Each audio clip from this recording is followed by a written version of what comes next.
اور محمد علی مرزا کی طرف پکی وکی تو لیتا نہیں ہے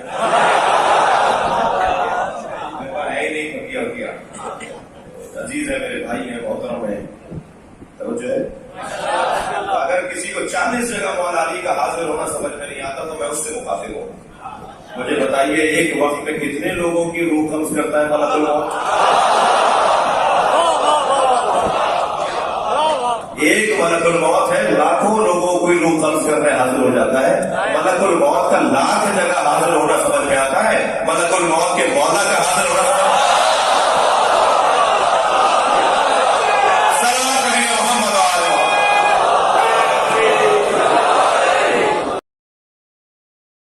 صلاۃ بر محمد وآل محمد اللہم صلی علی محمد وعلی آل محمد. کہتے ہیں جی مولانا صاحب کہتے ہیں کہ ملک الموت ہر جگہ روح قبض کر لیتا ہے، اس طرح مولا علی بھی ہر جگہ مدد کر سکتے ہیں. تو اچھا وہ یہ بتانا چاہ رہے ہیں کہ ملک الموت کی اگر یہ کوالٹی ہے تو پھر میں اگلی بات کرتا ہوں. ملک الموت تو چلیں پھر بھی بہت بڑی شخصیت ہے. شیطان مر گیا یا زندہ ہے؟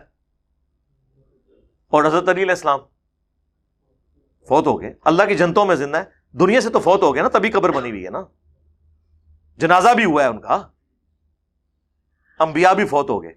تو پھر جس کا مرتبہ زیادہ ہے وہ تو فوت ہو گیا ہے، اور جو مردود ترین ہے وہ زندہ ہے. پھکیاں لینی ہے نا.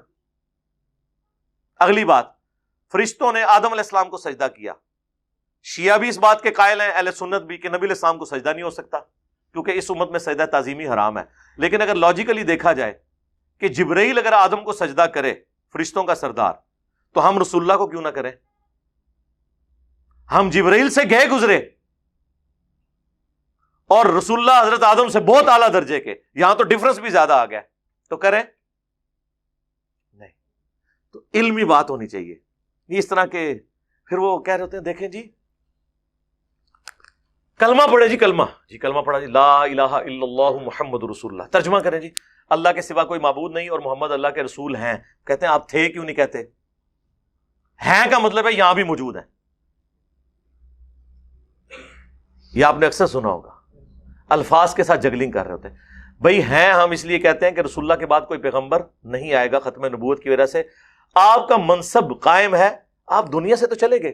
صحیح بخاری کے الفاظ ہیں، اما عائشہ کہتی ہیں کہ اللہ تعالیٰ نے رسول اللہ کی موت سے پہلے میرے تھوک کو اور نبی علیہ السلام کے تھوک مبارک لعاب دہن کو ایک جگہ اس مسواک میں جمع کر دیا، وہ جو چبا کے دی تھی اما عائشہ نے. اس دن جو رسول اللہ کی دنیا کی زندگی کا آخری دن اور آخرت کی زندگی کا پہلا دن تھا. پھر بخاری میں حضرت ابو بکر کا خطبہ، من کان یعبد محمدا فإن محمد قد مات. جو کوئی محمد کی عبادت کرتا تھا جان لے کہ محمد مر چکے، اور جو اللہ کی عبادت کرتا ہے وہ جان لے کہ اللہ کو موت نہیں ہے، اللہ ہمیشہ زندہ رہے گا. ٹھیک ہو گیا؟ میں آپ کو ذرا کمپیریزن کروا رہا ہوں. یہ باتیں کرنا آسان ہوتی ہیں. اب یہ صحابہ کرام علیہم رضوان کا تو عقیدہ تھا کہ نبی علیہ السلام دنیا سے جا چکے ہیں، آخرت میں زندہ ہے. آپ کوئی کہنا شروع کر دے جی وہ دیکھیں جی شیطان جو ہے نا جی وہ تو ابھی تک زندہ ہے. چلے شیطان کی مثال کی زیادہ بری لگ جائے گی، حضرت عیسیٰ علیہ السلام تو آسمانوں میں زندہ ہے نا. اگر حضرت عیسیٰ علیہ السلام زندہ ہیں تو ہمارے نبی علیہ السلام تو فوت ہوئے ہیں، ان کی قبر مبارک ہے. اس سے بھی بڑھ کے یہ بھی اکثر آپ نے کہانی سنی ہوگی جی اگلے انبیاء کو جتنے معجزے ملے نا وہ ہمارے نبی کو مل گئے. ہمارے نبی معجزات کے محتاج نہیں ہے اپنی منصب کے لیے. ختم نبوت سے بڑی کوئی منصب ہی نہیں ہے. ان اللہ و ملائکتہ یصلون علی النبی اللہم صلی علی محمد وعلی آل محمد. اس سے بڑا کوئی منصب ہی نہیں ہے. پھر میں ان کو کہتا ہوں یار حضرت عیسیٰ تو بغیر باپ کے پیدا ہوئے تھے، یہ جو معجزہ ہے کیا یہ ہمارے نبی کے حق میں ہے؟ نہیں. تو آپ یہ پھر اس طرح کے جنرل جملے کیوں بولتے ہیں؟ اس طرح کے لوگوں کو جذباتی ڈاکٹرن کیوں بتاتے ہیں کہ فلاں یہ کر لیتا ہے تو فلاں یہ کیوں نہیں ہوتا؟ بھئی اس کی ڈومین ہے. یہ تو اسی طریقے سے ہے کہ اگر پرندہ، چیل، کوا، گدھ اڑ سکتی ہے تو اللہ کا مومن بندہ کیوں نہیں اڑ سکتا؟ تو اڑو، جو یہ کہہ رہا ہے وہ بھی اڑ کے دسے، نہیں تو میں کہوں گا کہ کوا تیرے تو اڑتے ہو گیا. بھئی اس کو اللہ نے وہ ڈومین دی ہے. ہاتھی پاؤں مار کے 40 کلومیٹر دور تک کمیونیکیشن زمین سے کر لیتا ہے، انسان نہیں کر سکتا. کتے کی سونگنے کی حس انسان سے کتنی زیادہ ہوتی ہے، انسان کی وہ حس نہیں ہے. اب انسان یہ کہتے ہیں انسان کتے سے بھی گیا گزرا ہے. بھائی ایک چیز میں اللہ نے اسے کوالٹی دی ہے، وہ آپ کو نہیں دی ہوئی. اس طریقے سے مثال دینا کہ جی وہ ہر جگہ فلاں یہ کر لیتا ہے، وہ اس کی ڈیوٹی ہے، اس کو اللہ تعالیٰ نے کیپیبلٹیز دی ہیں، اور ان کیپیبلٹیز کا اس طرح کے ساتھ کسی کے مرتبے کے ساتھ کوئی تعلق نہیں ہے. نہ اس طرح سے اینالوجیز بنا کے آپ ایک دوسرے کے مرتبے ثابت کریں گے، ورنہ اس کی ایکویشن جب آپ بنانا شروع کریں گے اس کا کوئی اینڈ نہیں ہوگا. یہ ایکویشنیں بنائی ہیں نا یہ قادیانی جو دجال ہیں، یہ کہتے ہیں کہ جی آپ بنی اسرائیل سے ادھارا پیغمبر لا رہے ہیں اس امت میں قرب قیامت میں عیسیٰ ابن مریم کو، تو ہم اپنی امت سے کیوں نہ ایک پیغمبر لے آئیں؟ تو ہم انہیں کہتے ہیں میرے بھائی وہ پیغمبر نہیں ہے، وہ امتی بن کے آ رہے ہیں. پیغمبر امتی بن کے آ رہا ہے، نہ کہ پیغمبر بن کے آ رہا ہے، اور ان کے بارے میں پریڈکشنز موجود ہیں. اس کی بنیاد پہ آپ یہ اینالوجیز بنانی شروع کر دو گے کہ جی ہم جو ہے وہ اپنی امت سے ایک پیغمبر کلیم کر دیں گے، یا حضرت عیسیٰ علیہ السلام کے آنے سے ختم نبوت میں فرق نہیں پڑتا، تو غلام احمد قادیانی دجال کے کلیم سے ختم نبوت میں فرق کیوں پڑے گا؟ اس لیے کہ عیسیٰ ابن مریم نبی کی حیثیت سے نہیں امتی کی حیثیت سے آئیں گے، اور صحیح مسلم کے الفاظ ہیں وہ تمہیں اللہ کی کتاب اور تمہارے نبی کی سنت کے مطابق چلائیں گے، یعنی کوئی نیا دین نہیں لے کے آئیں گے. اور وہ دجال کو قتل کرنے کے لیے دنیا میں آئیں گے. تو یہ ایسی ایسی کہانیاں، ایسی ایسی انالوجیز بناتے ہیں. یہ تو میں آپ کو 50 اور بنا کے، اور یہ میں نے دیکھا ہے شیعہ اور بریلوی یہ دو فرقے ایسے ہیں، قرآن و سنت سے دلائل ان کے پاس جب نہیں ہوتے نا تو اس طرح کی منطقیں لڑانا شروع کر دیتے ہیں. جی اے ہوندا ہے تو پھر اے کیوں نہیں ہو سکتا؟ جی کہتے ہیں ہاں واقعی تو میرے سامنے بٹھاؤ میں 2 منٹ بھوک کٹ دیا گا. ہاں پھر میں کہاں گا بچہ ہوں اتنے ہی روی ایڑی گل کی ہے نا اس تے قائم روی، پھر نال اے بھی ہے جیسا میں نے آپ کو کئی ایک مثالیں دے دی. اس طرح کی کئی ایک مثالیں آپ کو اور دی جا سکتی ہیں. وہ تو پھر نہ ختم ہونے والا سلسلہ شروع ہو جائے گا. اور جی شہید زندہ ہے، جی قرآن میں آیا ہے تو زندہ سے مانگ سکتے ہیں. تو سر شہید کی بیوہ پھر نکاح کیوں کرتی ہے؟ ہاں تانوں تے ادھی گل دسی سی نا، پوری گل تے کسی نے دسی نہیں. شہید زندہ ہے زندہ سے مانگ سکتے ہیں، شہید زندہ ہے زندہ سے مانگ سکتے ہیں. مولا علی بھی شہید ہے، مولا حسین بھی شہید ہیں، تو مانگ لیں ان سے. تو ان شہداء کی بیویاں نکاح کیوں کر لیتی تھی؟ حضرت علی کے بھائی جعفر طیار شہید ہوئے غزوہ موتہ میں، تو ان کی بیوی اسما بنت امیس نے حضرت ابو بکر سے شادی کی، جس سے محمد بن ابی بکر پیدا ہوئے. اور جب حضرت ابو بکر فوت ہوئے تو اسما بنت امیس سے حضرت علی نے شادی کی. اسی لیے حضرت علی نے محمد بن ابی بکر کی پرورش کی، اور وہ جنگ جمل میں حضرت علی کے ساتھی تھے. تو شہید اگر زندہ ہے تو اس کی بیوہ پھر نکاح کیوں کر لیتی ہے؟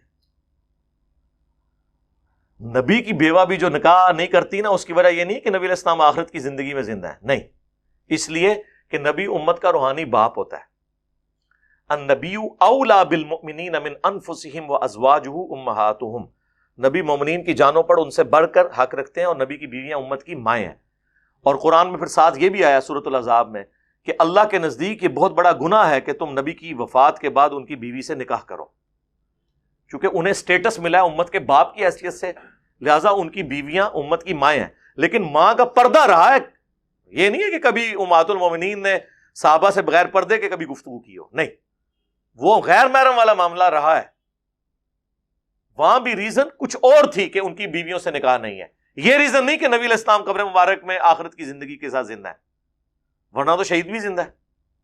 تو اس طرح کی جب آپ مثالیں دیتے ہیں تو سر پھر ہم آپ کے سامنے اتنی مثالیں رکھیں گے کہ آپ کو پھر سمجھ نہیں آئے گی کہ ہمارے ساتھ ہوا کیا ہے. کسی پڑھے لکھے بندے نے واسطہ پہ گیا، نہ ہم نے کوئی چندہ بک بنائی، نہ کوئی مدرسہ بنایا، نہ کوئی مسجد بنائی، نہ کوئی پیری مریدی شروع کی. آپ کے پیچھے نمازیں پڑھتے ہیں، آپ کوئی چندے دیتے ہیں. اب کیا مسئلہ رہ گیا پیچھے؟ یا تو نا یہ لوگ چھوڑ دیں. اور یہ میں آپ کو پریڈکٹ کر رہا ہوں کچھ عرصے کی بات ہے انشاءاللہ تعالی. ان علماء کی اور ائمہ مساجد کی حیثیت صرف ایک روڈ لائنر کے ڈرائیور جیسی ہوگی انشاءاللہ. جیسے آپ سفر کرتے ہیں نا، آپ کو اس سے غرض نہیں ہوتا کہ یہ جو ڈرائیور ہے اس کا عقیدہ کیا ہے، کون ڈرائیونگ کر رہا ہے. آپ چپ کر کے اپنا بیٹھتے ہیں گاڑی میں، منزل پہ اتر جاتے ہیں. آنے والی نسلیں بھی مسجد میں ان کو اس سے کوئی غرض نہیں ہوگا یہ مسجد کس کی ہے، امام مسجد کون ہے، داڑھی اس کی پوری ہے، کام ہے، کس فرقے کا ہے؟ جس سے سواری بیٹھ کے اتر جاتی ہے نا، یہ بھی لوگ جایا کریں گے اپنے بچوں کے ساتھ نماز پڑھ کے باہر نکل آیا کریں گے، یہ خود بس امامت اور چندوں کو دیکھیں گے، عوام ساری کی ساری علمی کتابی مسلم ہوگی انشاءاللہ۔ اور یہ کوئی فرقے کا نام نہیں، یہ قرآن سے میں نے ڈیڈکٹ کیا ہے، ایتونی بکتاب من قبل ھذا او اثارۃ من علم ان کنتم صادقین، سورۃ الاحقاف آیت نمبر 4۔ اے نبی اگر یہ آپ سے بحث کریں تو ان سے کوئی علمی بات کرو، کوئی کتاب لے آؤ قرآن سے پہلے بھی جو شرک کی تعلیم دیتی ہو۔ قرآن وہی تعلیم دے رہا ہے جو اگلی کتابوں نے دی ہے، یا کوئی انبیاء کے آثار علم کے ہوں، ایتونی بکتاب من قبل ھذا او اثارۃ من علم، علم بھی آ گیا کتاب بھی، ان کنتم صادقین۔ تو اسی کو ہم نے پریزنٹ کیا تھا کہ نہ میں وہابی نہ میں بابی، میں ہوں مسلم علمی کتابی۔ لیکن کہتے ہیں یار یہ بابی کہہ دیا جی، ٹھیک ہے جی، وہ وابی کہہ دیا، وابی تو خود آپ کہہ رہے تھے ایک دوسرے کو، ٹھیک ہے۔ پھر میں نے سافٹ کیا نعرے کو کہ مرنے سے پہلے اے مسلمان، کہتے ہیں پیار سے میٹھی میٹھی باتیں، تو میں نے یہ التجا ہے نا کہ مرنے سے پہلے اے مسلمان کر لے اس پہ غور، کتابوں کا خدا اور ہے، بابوں کا خدا اور۔ پھر بھی ان کو بات سمجھ نہیں آئی ہے، تو پھر ظاہر ہے جب اتنا کچھ ہو رہا ہو تو کبھی کبھار پھر انسان سے کوئی ایک وکھرے جہاں کے اندر کو بات نکلی جاتی ہے نا کہ بابے تو شاہی کوئی نہیں نکلی نا، تو یہ ان ساری باتوں کے بعد ہے۔ اور اینڈ پہ وہ جب کسی بندے کو دفنایا جاتا ہے نا، اس کے بعد وہ مٹی ڈال کے اس پہ پانی ڈالتے ہیں تاکہ وہ قبر سے مٹی ادھر ادھر بکھرے نا، وہ یہ اب ڈال دی ہم نے۔ فرقوں کی دکانیں بند، the damage has been done۔ صلاۃ بر محمد و آل محمد، اللہم صلی علی محمد وعلی آل محمد۔